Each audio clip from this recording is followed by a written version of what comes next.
ജബ school of മ്യൂസിക്കിന്റെ 33-ാം വാർഷികം May 9-ന് വിവിധ പരിപാടികളോടെ മാഹി കോപ്പറേറ്റീവ് കോളേജ് ഓഡിറ്റോറിയത്തിൽ വെച്ച് നടക്കുമെന്ന് ഭാരവാഹികൾ വാർത്താസമ്മേളനത്തിൽ അറിയിച്ചു. ആഘോഷ പരിപാടിയുടെ ഭാഗമായി 12 മണിക്കൂർ സംഗീതയജ്ഞം, ത്യാഗരാജ പഞ്ചരത്ന കീർത്തനാലാപനം, സംഗീത കച്ചേരി, സംഗീതാരാധന, വയലിൻ ഗ്രൂപ്പ്, സംഘസങ്കീർത്തനം, ഉദ്ഘാടന സമ്മേളനം എന്നിവ നടക്കും. രാവിലെ 9 മണി മുതൽ ആരംഭിക്കുന്ന ആഘോഷ പരിപാടിയുടെ ഔപചാരിക ഉദ്ഘാടനം വൈകിട്ട് 5 മണിക്ക് സംഗീതരത്നം കാഞ്ഞങ്ങാട് രാമചന്ദ്രൻ നിർവഹിക്കും.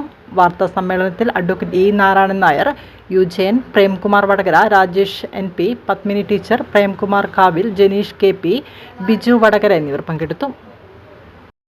മടപ്പള്ളിയാണ് 33 കൊല്ലമായ എൻ്റെ സ്ഥാപനം അതേപോലെ പൊന്നുപോലെ സൂക്ഷിക്കുന്ന ഒരാളാണ് ഞാൻ.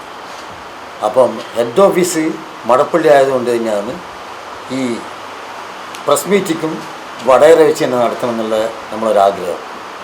അപ്പോൾ 12 മണിക്കൂർ സംഗീത യജ്ഞമായിട്ടാണ് രാവിലെ 9 മണി മുതൽ ഇടതടവില്ലാണ്ടുള്ള പരിപാടി, ഗ്യാപ്പില്ലാണ്ട് രാത്രി 9 മണി വരെ.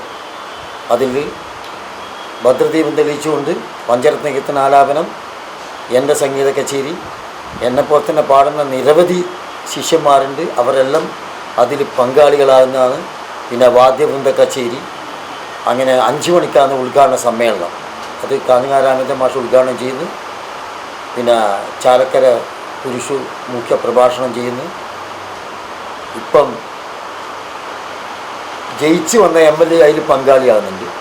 പിന്നെ ഇത് എൻ്റെ അനിയനാണ് പ്രേംകുമാർ വടകര. ഇന്ന് എൻ്റെ ക്ഷണം സ്വീകരിച്ചുകൊണ്ട് പത്രസമ്മേളനത്തിന് എന്നോടൊപ്പം വന്നിട്ടുണ്ട്. എന്നെപ്പോലെ തന്നെ പ്രശസ്തനായ കലാകാരനാണ്. നാളെ രണ്ടാളും 2 മേഖലയാണ്. ഒരാൾ ശാസ്ത്രീയ സംഗീതമാണ്, ഒരാൾ ലളിത സംഗീതമാണ്. 2 സംഗീതത്തിൻ്റെ വിവിധ ഭാഗങ്ങളാണ്.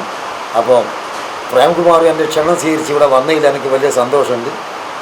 അപ്പം കർണാടക സംഗീതം എന്ന് പറഞ്ഞാൽ തന്നെ അതിന് വേണ്ടുന്ന അത്ര ഒരു പ്രോത്സാഹനം ലഭിക്കാത്തൊരു സംഗീത മേഖലയാണ്. മറ്റുള്ള സംഗീത മേഖല ഞാനിത് ഇത്രയും കാലം കൊണ്ടു നടക്കുന്നത് എൻ്റെ ആത്മാവും ശരീരവും അത്രയും ഡെഡിക്കേറ്റ് ആയതുകൊണ്ടാണ് ഈ 33 കൊല്ലവും ഞാനിത് കൊണ്ടു നടക്കുന്നത്. അതുകൊണ്ട് പത്രക്കാരെല്ലാം കുറച്ച് നല്ല വൃത്തിയിൽ എഴുതുകയും ചെയ്യണം, നമുക്ക് വേണ്ടുന്ന പ്രോത്സാഹനം തരികയും ചെയ്യണം.